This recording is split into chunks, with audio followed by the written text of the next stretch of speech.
வந்து ஒரு பணியாரம் செய்ய போகிறேன், வாங்க எப்படி செய்கிறேன்னு பார்க்கலாம் வாங்க. இப்போ வந்து இதால் வந்து 2 கப்பு இட்லி மாவு எடுத்திருக்கேன். நம்ம இட்லிக்கு அரைக்கிறோம் இல்லையா, அந்த மாவு நாள் அரைச்சி வைக்கிற மாவாக இருக்கும், கொஞ்சம் புளிச்ச மாவாக. இல்லை 2 கப்பு எடுத்திருக்கேன்.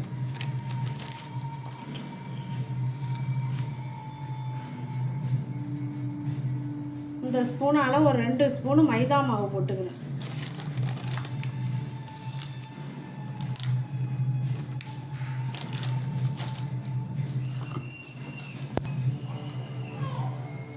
இந்த ஸ்பூனால் ஒரு 2 ஸ்பூன் ஜீனி போட்டுக்குவோம்.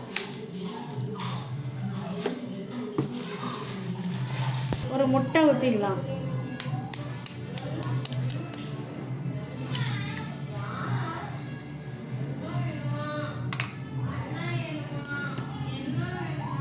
சேர்த்து எல்லாத்தையும் கரைச்சிடுவோம். உப்பு இட்லி மாவில் இருக்குமா, அதே போதும். அதனால் இனிப்பு போடுறோம்ல, அந்த உப்பே போதும். அதனால் அப்படியே கரைச்சி ஊற்றிடலாம். அப்படியே எல்லாத்தையும் சேர்த்து கரைச்சிடலாம்.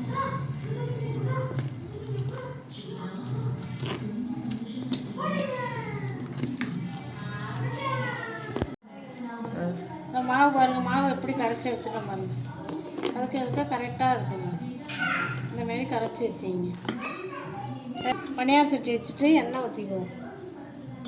கொஞ்சோண்டு ஊற்றிக்கிட்டா போதும்.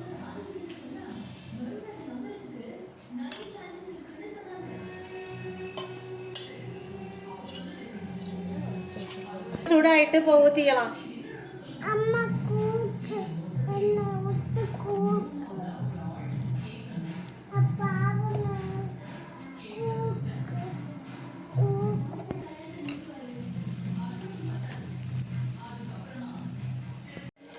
வெந்து வந்துட்டு இப்போ பரட்டி விட்டுக்கலாம்.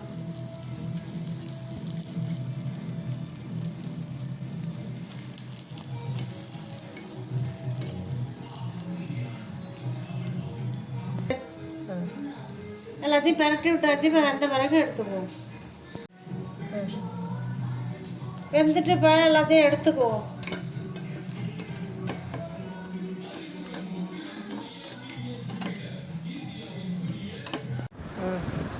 பணியாரம்லாம் சுற்றி எடுத்தாச்சு. இந்த பாருங்கள், பணியாரம் எப்படி வந்திருக்கு பாருங்கள்.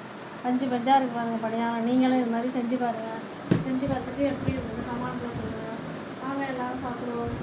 வீடியோ பிடிச்சிருந்தா லைக் பண்ணுங்கள், சப்ஸ்கிரைப் பண்ணுங்கள். பாய்.